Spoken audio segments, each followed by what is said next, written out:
Olá, sejam muito bem-vindos ao Mentes do Amanhã, um podcast exclusivo da Full Sail University que fala sobre carreiras e educação internacional.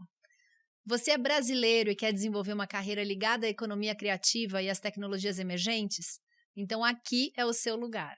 Eu sou Carol Olival, especialista em educação internacional e Community Outreach Director da Full Sail University. O tema do nosso episódio de hoje é plano de voo, o que você precisa para decolar a sua carreira. O nosso convidado para o episódio de hoje é Júlio César Dutra, professor titular do Departamento de Engenharia de Materiais do Centro Universitário FEI. Júlio, seja bem-vindo. Obrigado, prazer estar aqui. Júlio, você é educador e lida há bastante tempo com jovens em início de formação superior. Como você enxerga o perfil do jovem que entra num curso superior no Brasil? Quanto que os jovens conhecem realmente das carreiras em que eles estão buscando formação? Eu conversei com alguns professores e professoras, claro, porque esse podcast aí tem as perguntas com alguma antecedência. E conversando com esses professores, algumas características foram bastante comuns. Depois a gente vai conversar com o aluno, então nós saberemos se algumas dessas características serão apreciadas positivamente por elas. O que esses professores e professoras disseram foram as seguintes características. Eles são, de modo geral, tímidos. A parte emocional carece de amadurecimento, quer dizer, eles são frágeis do ponto de vista da parte emocional.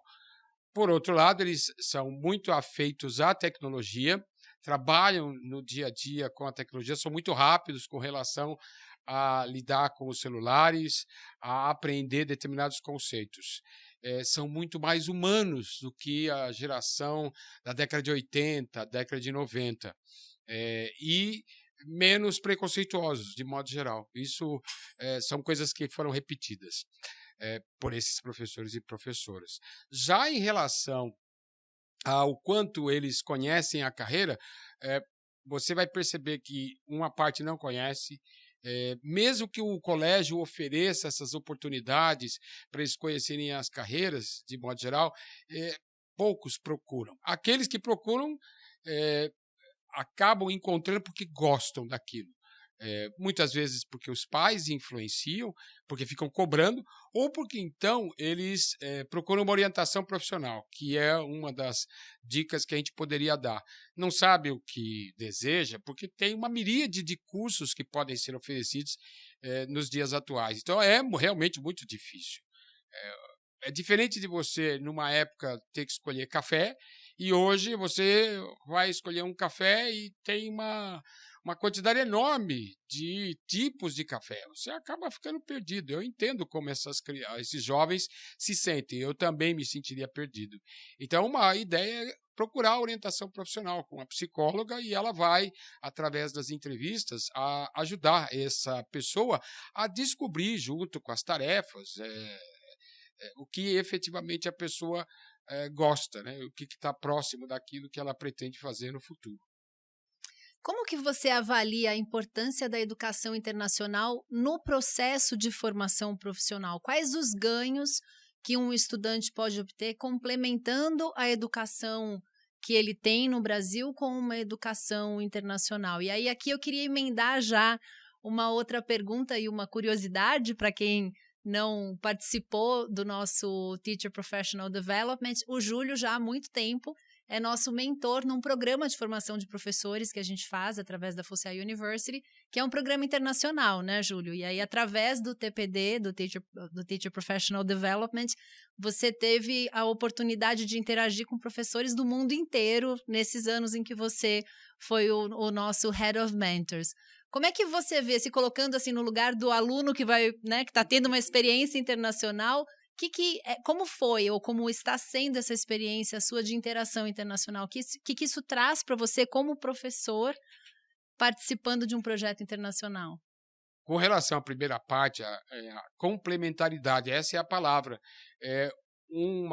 Essa experiência internacional que a pessoa pode vir a ter, ela vai contribuir com certeza positivamente para a carreira da pessoa Claro, se a pessoa voltar para o Brasil ou se ela se deslocar para outro país. Então, a experiência internacional tem duas razões. A primeira é porque vai conhecer uma nova cultura, novas pessoas, a forma como essas pessoas socializam, como que elas lidam no dia a dia com os seus conflitos. Enfim, você ganha com relação à compreensão da diversidade. E o segundo aspecto é que a pessoa vai verificar como que é aprender num outro país. A forma como se desenvolve as competências, as habilidades, as atitudes são diferentes de um país para outro. Nós temos uma maneira de trabalhar com educação, eles têm uma maneira completamente distinta. O da Full Sail, particularmente, você assiste alguns vídeos, você percebe que os alunos, o tempo inteiro, mãos à obra. Eles têm de desenvolver um projeto atrás do outro e é uma coisa assim bem mais solta quando comparado com a nossa percepção aqui no Brasil. Então, se você gosta muito desse tipo de atitude, de você trabalhar com diversos projetos, vale a pena. Agora, com relação à experiência do TPD, é maravilhoso quando você consegue conversar, não é deslumbramento, mas quando você verifica como os mexicanos, as mexicanas pensam, o pessoal da Hungria, da Bulgária, norte-americanos, indianos. Então, você tem uma porção, os brasileiros, como que eles funcionam com relação a prazos, com relação à atenção àquilo que está sendo pedido. Então, olha, pede-se um vídeo, aí o vídeo é de até 5 minutos. Como que essas pessoas compreendem essas coisas? Por incrível que pareça, o inglês é o mesmo, mas as pessoas compreendem de modo diferente. Isso está intimamente ligado com a cultura de cada um.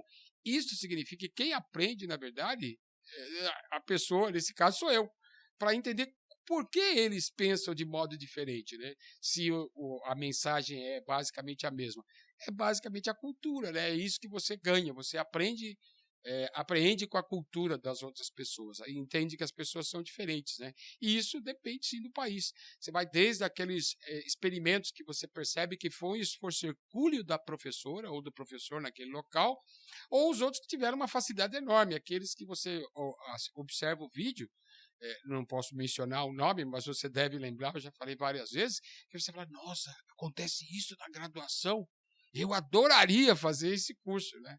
É isso. A gente está aqui falando de alunos, né, da experiência internacional dos alunos, mas a gente é aluno também, né, e o TPD, o Teacher Professional Development, é uma escola para a gente, né, tanto para quem está participando como a gente que organiza os conteúdos e tudo, é uma experiência internacional para a gente também. Júlio, quanto que você enxerga que as universidades brasileiras conseguem contribuir com a formação dos jovens para carreiras relacionadas com tecnologias emergentes e com a economia criativa? E quais as diferenças que você percebe entre as instituições brasileiras e as instituições internacionais?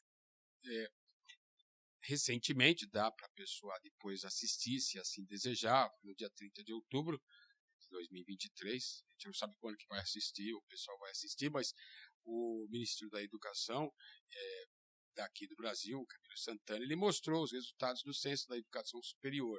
E dentro da apresentação, num dado momento, ele mostrou os cursos da área de artes e humanidades, que é justamente onde nós estamos pensando em economia, na economia criativa. E você percebe que os países da OCDE, de um modo geral, a média de cursos dessa área é em torno de 12%, enquanto o Brasil é somente 2%. Isso significa que tem muito ainda para a gente desenvolver. Diferentemente, a parte de tecnologias emergentes, você percebe que tem muita pesquisa na área. Então, o que eu percebo que tem de diferente nas outras instituições, quer dizer, instituições internacionais, as estrangeiras, né? Você percebe que existe uma junção entre a indústria, que procura isso, a escola e o governo. O exemplo que eu vi, particularmente da Full Sail, era isso. Você percebia que existia a visita, o networking, que eles chamam, em que a pessoa ia lá da indústria para verificar quais são o que está sendo produzido dentro da instituição de ensino. E isso, é claro, que contribuiria positivamente se a gente tivesse esses cursos. A gente ainda tem essa necessidade de promover esse casamento entre essa junção da indústria com a educação, a indústria que está interessada naquilo que está sendo produzido, A educação está formando os novos profissionais, o que é que se deseja do profissional e de que forma o governo pode ajudar, né? Seja através de políticas ou através de uma regulação, coisa que valha, seja na educação ou mesmo para promover essa junção. É a junção do acadêmico com a indústria, né? Sempre importante. Veja, não adianta você estudar. O Rubem Alves sempre diz: você vai estudar para quê? Para que você aprendeu dígrafo? Veja, se você perguntar para um aluno, vamos ler Grande Sertão Veredas. Tá, não vamos ler Grande Sertão. A forma de ler Grande Sertão Veredas, porque é um livro muito extenso, vamos ler o que é sujeito, verbo e predicado. É assim que se lê Grande Sertão Veredas. Você vai desestimular qualquer pessoa a ler um livro, seja ele o Grande Sertão Veredas ou qualquer outro. O que eu percebo, falo isso com a minha filha. Se você quiser que um jovem leia, não pode pedir para, olha, leia o livro que depois eu vou cobrar na prova. Aí ele não vai ler. E ele tem razão em não ler. Porque isso é um desestímulo à leitura. A melhor maneira de você ler, vou dar um exemplo, Rubem Alves menciona no livro, mas eu tive essa percepção quando eu era aluno do professor Carlos, de português, que é como eu chamava, na 8ª série, que hoje é o ensino fundamental, anos finais, nono ano. Ele leu para nós café com pão, café com pão, café com pão. Poxa vida, eu vi um trem. Eu nunca mais, eu entendi o modernismo de uma maneira que eu sentia isso. Não era apenas uma junção de letras ou de palavras. Era mais do que isso. É claro que eu queria ler, é claro que eu queria continuar a ler, mas ele não disse, eu vou cobrar na prova. Se ele tivesse dito, talvez eu não teria o mesmo estímulo que tive quando o professor Carlos fez isso. Fica a lição aqui. A Singularity University, na última pesquisa que eles fizeram, fez uma previsão interessante de que a primeira pessoa a atingir a imortalidade já nasceu. Junto com essa previsão, tem também a previsão de que nos próximos 10 anos, a inteligência artificial passa a se igualar ou até mesmo superar a inteligência humana em diversas áreas. Dentro desse contexto, como você enxerga que os jovens deveriam pensar e desenhar um plano para a carreira deles? Como garantir acesso à educação de ponta para conseguir concorrer com esses desafios que o futuro próximo está prometendo que vai reservar para a gente? Quando eu li essa pergunta, eu falei, nossa, que pergunta difícil. Aí depois, pensando e lendo algumas coisas, eu falei assim, não, a resposta é fácil. A primeira parte, com relação à imortalidade, eu tenho meus receios. A Virginia Woolf dizia no livro As Horas, ela dizia que o personagem, alguém tem que morrer, porque assim a gente valoriza a vida.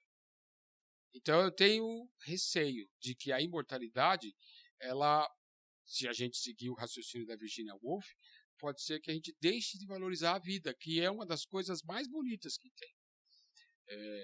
Agora, com relação à inteligência artificial, eu fiz o seguinte, eu vou ler para você uma crônica do Rubem Alves, já mencionei várias vezes. O nome da crônica é Criatividade, e o nome do livro é Lições do Velho Professor.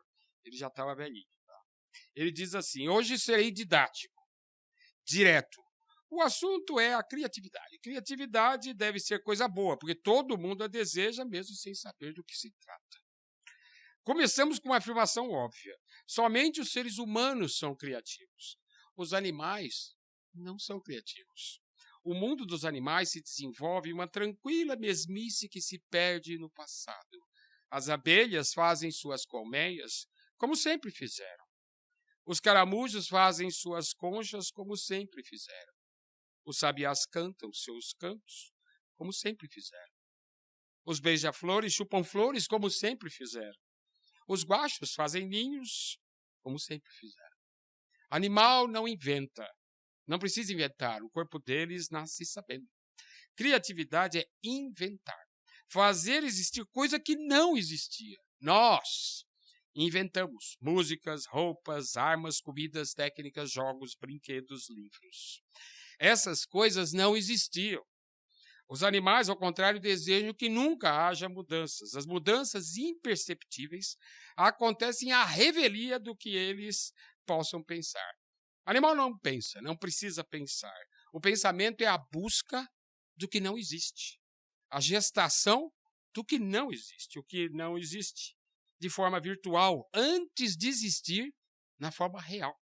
Os animais não precisam nem pensar, nem criar, porque eles são perfeitos. O que é perfeito não precisa mudar. Não quer mudar. Gato quer ser gato. Borboleta quer ser borboleta. Caramujo quer ser caramujo. Usando uma imagem do biólogo Huxley, depois adotada por Goldstein, Cassirer, Merleau-Ponty, digo que os animais são músicas completas. São uma de cada jeito. Alguns são músicas curtinhas, outros músicas mais compridas. Uns músicas monótonas, como Cantochão. Outros saltitantes, como a Pequena Serenata de Mozart. Mas o que importa não são as diferenças. O que importa é que todas elas são completas. Sendo completas, são perfeitas. Sendo perfeitas, são sempre repetidas. Todos os animais são melodias que se tocam sem fim. Melodias acabadas. Terminadas as melodias, o compositor, seja o criador ou a evolução, colocou nelas a sua assinatura. Amém. Assim seja por todos os séculos. Agora o absurdo, o contraponto, o tema invertido. Os homens precisam pensar e criar porque eles são imperfeitos. Pensamento e criatividade nascem da imperfeição. Como os animais, os homens também são melodias. Melodias interrompidas. Melodias inacabadas. Como a arte da fuga de Bach. Ele morreu antes de terminar. Ou a sinfonia inacabada de Schubert. Deus, ou a evolução, compôs só um pouquinho, muito pouco. Escolheu os instrumentos da orquestra, tocou a introdução e, com um sorriso matreiro na boca, disse para a melodia assim iniciada: termine-se. Se você não se terminar, você vai desaparecer. E essa é a história da humanidade. Os homens, as culturas, tentando contribuir, continuar a composição inacabada. Os animais acabados, nós inacabados. Os animais perfeitos, nós imperfeitos. Os animais felizes, nós infelizes. Os animais não precisando criar, nós obrigados a criar.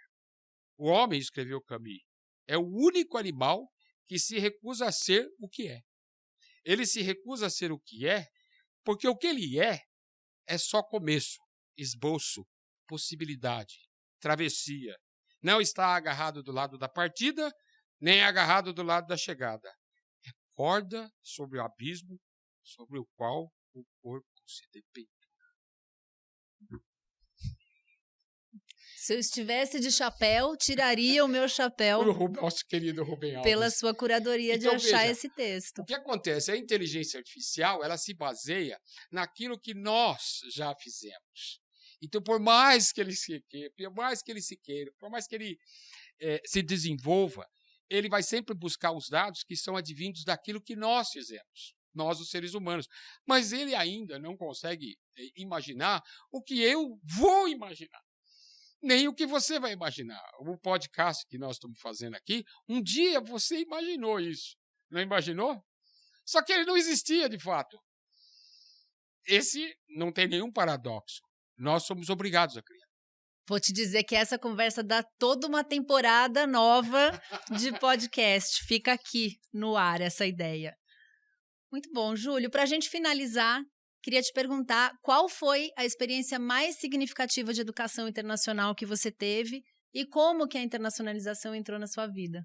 Vamos colocar duas vezes. O da TPD nos últimos 4 anos tem sido uma experiência inédita e bastante interessante para mim. Não só de compreender a diversidade, mas mostrar as dificuldades que os professores e professoras têm ao longo no mundo inteiro. Os problemas, alguns se repetem, outros problemas são inéditos. Toda vez que você pega um problema inédito, você aprende.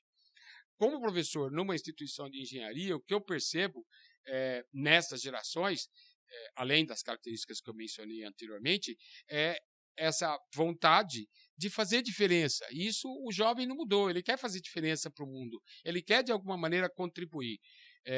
Claro que hoje você tem um futuro que muitas vezes é incerto, mas ele também era incerto quando nós éramos jovens. não estou falando de você, claro, estou falando de mim. Era bastante diferente. Quando veio a globalização, quando eu ouvi falar sobre a globalização, que era chamada da nova ordem mundial, primeiro a gente tinha que saber o que era a nova ordem mundial, mas depois eu falei, meu Deus, eu não sei falar inglês, o que eu vou fazer? Tudo bem, a gente se adapta. Essa parte é muito importante, é você ter flexibilidade para você se adaptar, para você entender que tudo muda. Sim, vai mudar. Tem uma música do Rush que ele diz que a única coisa que nunca muda é a mudança, do Newport, que infelizmente já morreu. E é verdade, é a nossa capacidade de se modificar. E eu vi muitos alunos aí na engenharia que amadureceram ao longo do curso, mas quando eles puderam ir para o exterior e voltaram, eles voltaram diferentes. Voltaram entendendo as nossas dificuldades, os nossos problemas. Muitas vezes os problemas que eles têm em outras instituições no exterior, esses problemas são muito mais sofisticados quando lembrados dos problemas que nós temos no nosso país. Eu lembro de um que eu assisti recentemente, a pessoa comparando o número de pessoas empregadas com carteira assinada e comparando com a Suécia. O número era o mesmo. A população da Suécia dá o número de pessoas empregadas com carteira assinada com diploma superior no Brasil. O nosso problema é muito maior. A gente tem muito mais problemas, às vezes problemas mais básicos, às vezes uma questão de história. Nós ainda estamos a caminhar.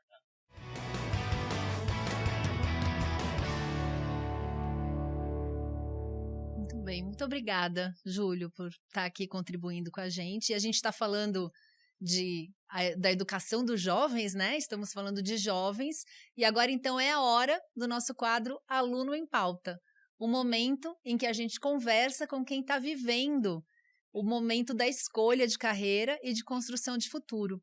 Para a gente entender qual é a visão do próprio jovem e do papel da educação internacional, a gente traz aqui a Luíse Balog, aluna da Rede Objetivo da Baixada Santista. A Luíse está no primeiro ano do ensino médio e recentemente fez 2 eletivas da Full Sail University. As eletivas são matérias opcionais que o novo ensino médio brasileiro exige que as escolas ofereçam. E a Full Sail tem uma série de eletivas que são oferecidas para alunos do ensino médio de escolas parceiras. No caso da Luíse, ela fez uma eletiva em Arte e Design e uma outra eletiva em Desenvolvimento de Games. Luíse, tudo bem com você? Seja bem-vinda. Muito obrigada. Luísa, quero começar perguntando para você o que te motivou a se inscrever nas eletivas da Full Sail. Conta pra gente. Quando anunciaram que a nossa escola, o Objetivo, ia ter essa parceria com a Full Sail, eu e a minha amiga já ficamos meio interessada, porque a gente gosta de arte em geral, a gente é bem interessado em arte e em jogos em geral, a gente é bem fã, então a gente já ficou de olho. E aí, quando abriu as inscrições, a gente já foi direto. Ela, a minha amiga, só escolheu a eletiva de jogo. Só que eu sou mais teimoso e eu já fui direto com 2 eletivas, que foi a de jogo e a de arte. Porque são coisas que eu gosto bastante, então me motivou bastante a querer fazer. Você já tem ideia do que você pretende fazer como formação superior, Luíse? E como a área em que você pretende atuar conversa com essas áreas das eletivas que você escolheu participar? Então, no futuro, eu penso em fazer alguma coisa ou relacionada à psicologia, ou então eu quero fazer algo focado em arte ou coisa de desenvolvimento de jogo mesmo. Porque eu escolhi mais essas eletivas por hobby mesmo. Eu gosto bastante, eu me divirto muito fazendo essas coisas, então eu escolhi mais por isso. Só que eu também gostei muito, de ter isso como uma opção secundária. Caso eu desista da minha opção primária, eu tenho a secundária e eu posso ficar feliz com elas também. Quais que foram os maiores desafios para você, Luíse, no processo de fazer as eletivas e de produzir projetos usando só o inglês como língua? Eu, pessoalmente, já estudei bastante inglês, eu sou fluente na língua, então para mim não teve muitos objetivos. Muitas consequências nisso, eu consegui entender bem de boas, porque eu sou bem fascinado em línguas estrangeiras, eu gosto muito de aprender essas coisas. E o inglês não é diferente, eu gosto muito do inglês, já aprendi e sou fluente. Então, pra mim, nessa parte foi bem de boas. Você tem noção que você está numa parcela muito pequena da população, Luíse? Muito pouca gente consegue dizer o que você acabou de dizer agora. Você tem noção do valor disso? É. Porque, sei lá, desde sempre eu tive esse interesse por línguas e o inglês, por ser uma língua meio que global, né? Não foge disso. Que bom, parabéns para você. Luiz, o que você considera Obrigada. ter sido o seu maior ganho de aprendizado com as eletivas que você fez com a Full Sail? Além de, tipo, ter me divertido bastante, eu passei tempo com a minha amiga, a gente discutiu bastante sobre as eletivas quando a gente tinha que fazer coisa. Então foi bem divertido, a gente aprendeu coisa que eu não sabia, aprendi bastante coisa sobre programação que eu não sabia, então foi divertido. Então foi bastante coisa que eu posso usar no futuro e eu posso me divertir com e também usar profissionalmente caso eu escolha esse rumo. Como é que você enxerga que você pode se beneficiar com oportunidades de educação internacional nos anos que vêm aí à sua frente, Luiz? Eu me sinto bem feliz com isso, porque eu sempre tive interesse em estudar lá fora, alguma faculdade em gringa, em inglês, tipo, ou na Europa, eu sempre quis. Então, ter coisas assim é muito bom pra mim também. Eu fico muito feliz de ter participado dessas coisas e ter a oportunidade de participar. Tem mais ano que vem, né, Luiz? Uhum, Tá tem mais. preparada? Uhum. Muito bem. Para a gente finalizar aqui, então, vou aproveitar que a gente está com o Júlio, que é professor, que já ajudou muitos alunos nesse momento de pensar sobre futuras carreiras, e vou pedir para o Júlio, que está aqui com a gente, dar alguma dica para a Luíse, em cima disso que a Luíse contou para a gente agora. Eu vou. Oi, Luiz. Tudo Oi, bem? tudo, você? Tudo beleza. Eu vou, na verdade, citar novamente o Rubem Alves, mas só uma parte do que ele trata numa outra crônica, que é muito cedo para decidir. Mas eu vou contar só o final. Aí você pode pegar o livro chama Lições do Velho Professor. Talvez a gente ninguém é obrigado a gostar de todos os textos do Rubem Alves. Ele tem alguns momentos aqui que são momentos lisérgicos, por assim dizer. Ele diz assim, ó, em tudo isso, que é sobre a decisão com relação à carreira, o que causa a maior ansiedade não é nada sério. É aquela sensação boba que domina pais e filhos de que a vida é uma corrida e que é preciso sair correndo na frente para ganhar. Dá uma aflição danada ver os outros começando a corrida enquanto a gente fica para trás. Mas a vida não é uma corrida em linha reta. Quando se começa a correr na direção errada, quanto mais rápido for o corredor, mais longe ele ficará do ponto de chegada. Lembre-se daquele maravilhoso aforismo de T.S. Eliot. Num país de fugitivos, os que andam na direção contrária parecem estar fugindo. Assim, não se aflija. A vida é uma ciranda com muitos começos. Coloque lá a profissão que você julgar a mais de acordo com o seu coração, sabendo que nada é definitivo. Nem o casamento, nem a profissão, nem a própria vida. Olha só, fica aí, Luiz, para você e para todos nós refletirmos. Muito obrigada. Obrigada ao Rubem Alves, que está aqui com a gente durante esse episódio do podcast. Obrigada, Júlio. E obrigada, Luiz, pela sua participação. O Mentes do Amanhã fica por aqui, encerrando essa temporada de episódios focados em educação internacional para brasileiros. Se você quer saber como a Full Sail University tem transformado o jeito dos brasileiros estudarem no exterior, acesse o nosso site e siga as redes sociais da Full Sail Brasil Community. A gente volta a se encontrar em breve na próxima temporada do podcast Mentes do Amanhã.